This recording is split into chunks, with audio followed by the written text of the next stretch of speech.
Sir. നിങ്ങൾ car കുറച്ചുകൂടെ ബാക്കിലോട്ട് കയറ്റിയെടുക്കും. ഇപ്പോഴെന്തായാലും മാഡത്തിന് അവന്മാരുടെ ഫോൺ വരും. അതിനു മുമ്പ് പോലീസിന്റെ സാന്നിധ്യം ഉണ്ടോന്ന് അവരൊരു നിരീക്ഷണം നടത്തും. അതുകൊണ്ടാ കാറ് കുറച്ചുകൂടെ പുറകിലോട്ടിടാൻ പറഞ്ഞത്. Okay sir. പിന്നെ പണം എവിടെ വെക്കണമെന്ന് നിർദ്ദേശം കിട്ടിയ മാഡം പണം കൊണ്ടുവയ്ക്കും.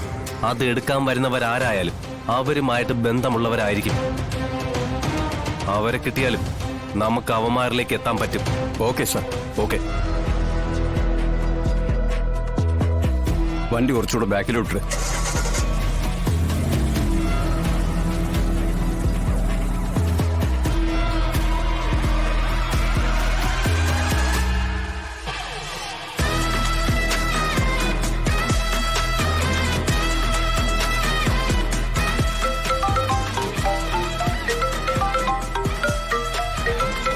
രാമേട്ടാ, ഞാൻ സ്പീക്കറിലിടാം. റസാഖിനെ കണക്ട് ചെയ്യേ.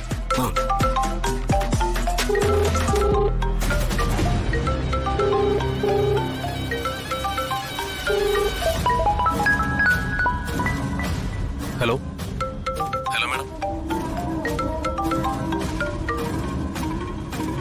പണം കൊണ്ടുവന്നിട്ടുണ്ടോ? ആ, ഉണ്ട്. എങ്കിൽ പമ്പ് ഹൗസിന് മുമ്പിലുള്ള സ്ഥലത്ത് ഒരു വേസ്റ്റ് ബോക്സ് വെച്ചിട്ടുണ്ട്. പണം അതിൽ വെക്കുക.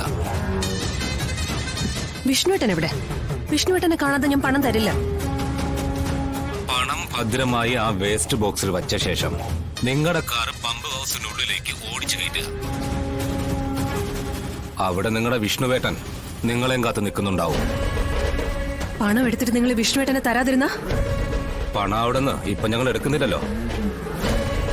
നിങ്ങളുടെ ഭർത്താവിനെ നിങ്ങൾ കണ്ട് ബോധ്യപ്പെട്ടതിന് ശേഷം മാത്രമേ പണം ഞങ്ങൾ അവിടെ എടുക്കുന്നുള്ളൂ. പിന്നെ ഇതെല്ലാവരും പരസ്പര വിശ്വാസത്തിന്റെ പുറത്ത് ചെയ്യുന്നതാണ്. അതിന് വിരുദ്ധമായി ഇതിൽ പോലീസിന്റെ ഇടപെടലോ മറ്റോ ഉണ്ടായിട്ടുണ്ടെന്ന് ഞങ്ങൾക്ക് ബോധ്യപ്പെട്ടാൽ വിഷ്ണു നിങ്ങളുടെ മുന്നിൽ പിന്നെ ജീവനോടെ എത്തൂല. പണം അവിടെ വച്ചിട്ട് നിങ്ങൾ പമ്പ് ഹൗസിനുള്ളിലേക്ക് കാറ് കയറ്റുക.